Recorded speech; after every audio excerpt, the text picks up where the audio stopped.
Hi, welcome back to another weekly garden update. Before we start looking at the plants, I just kind of want to point out the obvious here. I can see the analytics on my videos. I know what gets watched, I know what doesn't. It's pretty obvious. And anything involving guns gets huge numbers of views. And most of this stuff out here, not quite so sexy, but it gets almost no views.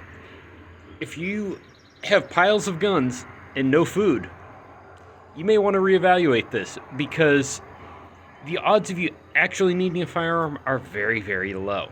I mean, don't get me wrong, they're cool, they're sexy. I have targets out somewhere behind me and some more over there, so I can just shoot airsoft guns back here. It's fun.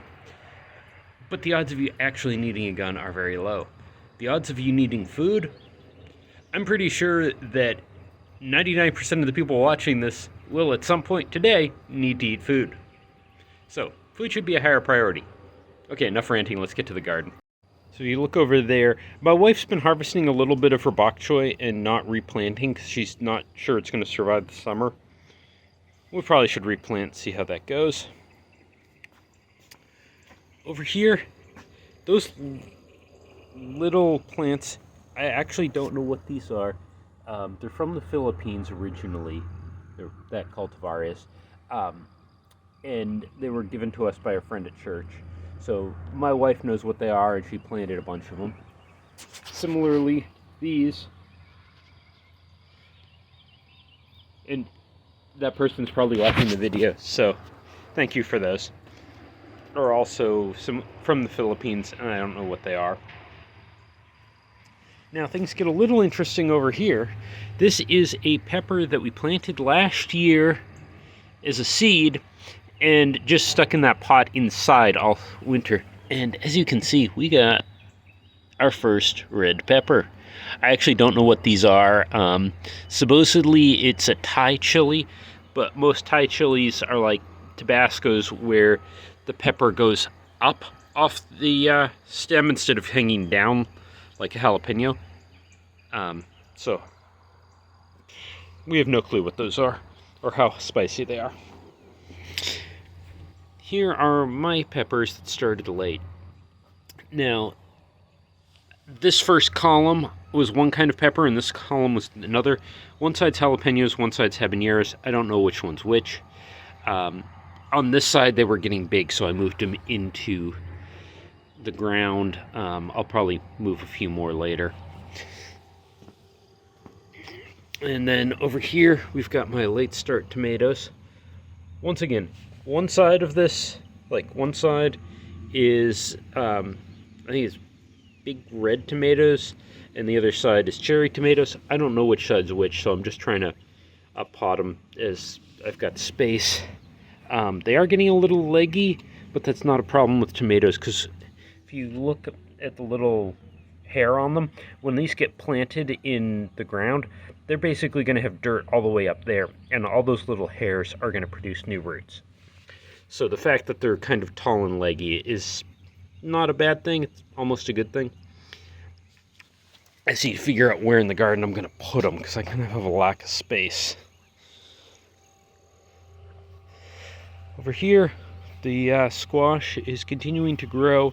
We're getting some interesting patterns in the leaves. I don't know if that's a good thing or a bad thing, but hopefully they taste good. Over here we have the onions. Now these were intended to be used for scallions, and they just haven't been getting harvested very much.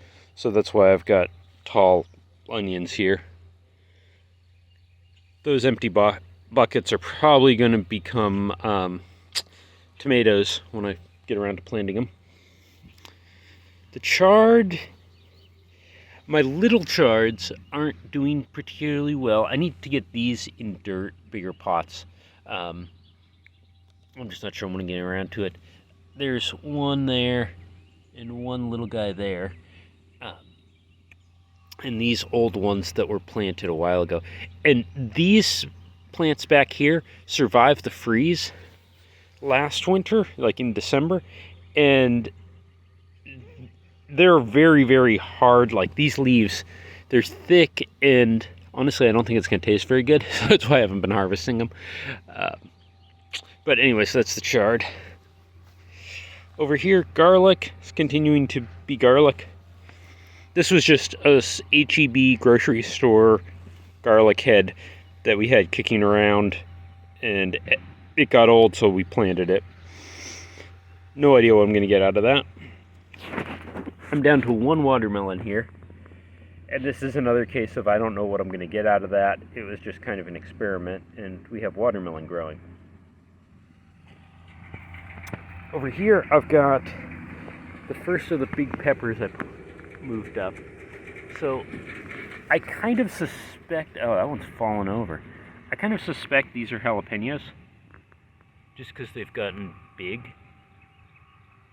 But we'll see. They're either jalapenos or habaneros, and I'll find out when they come up. And then down here on this bed, I've got the beginning of tomatoes coming up. And once again, I'm not exactly sure what kind of tomato these are, but we'll see when they come up.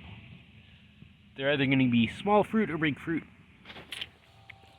I have started this sweet potato. I just stuck it in here. That it hopes I might get sweet potato slips. Given I've got a bunch of bugs eating it, I think my odds are pretty low. Yeah, those bugs are already in it. So, we'll see what happens. I may need to start those indoors.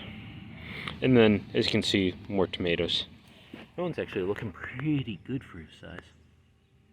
Okay, now if I go over here to my actual... This bed was intended to be tomatoes. My heirloom tomato at the end, it's growing. I've got the beginnings of flowers over here. They're kind of weird looking flowers, though. Yeah, we'll see what we get off that. And some sort of disease here. A lot of people seem to focus on heirlooms because you should be able to save seeds and get multiple generations out of them. Oh, and I've got a little bug in there. I don't know if he's harmful or not, but considering that leaf is kind of eaten up, I didn't see where he fell. Yeah, hopefully he was in a hole. Anyways, tomatoes. And at this end of the bed, I've got tomatoes coming up. And I've got the first actual fruit, if you can see my hand behind it so the camera will focus. Got the beginning of my first fruit there. This is the bottom of the flower, just stuck on the fruit still as it grows. And quite a bit more flowers up there.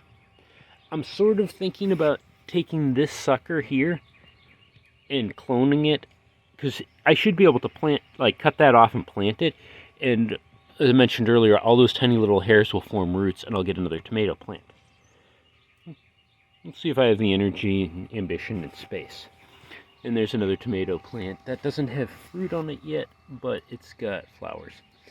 Now, this bed, which was in theory going to be all of my tomatoes, tomatoes like sunlight, but they don't like Texas sunlight, so putting that near this bed, right near the house, gets it kind of 50% sunlight. The sun comes up over there. So these are lit in the morning, and in the afternoon they get shady. Unfortunately, I had a lot of my tomatoes die off early, and this bed has gotten replanted with eggplant. So there's one of my largest eggplants coming up. No flowers or fruit yet, they're still growing. There's another eggplant that looks by bugs. And another eggplant. Another eggplant. Over on the other side, I've got some Asian variety of eggplant my wife put in here. These eggplants are why I'm struggling to have space for all the tomatoes. And my phone just died. But that's pretty much it for the garden. I'm probably going to need to set up some containers for all of the extra seedlings, the little tomatoes that I've got. I'll probably make a separate video of that, because really, if you want to get started in gardening, that's the easiest way to start. Anyways, that's it for now.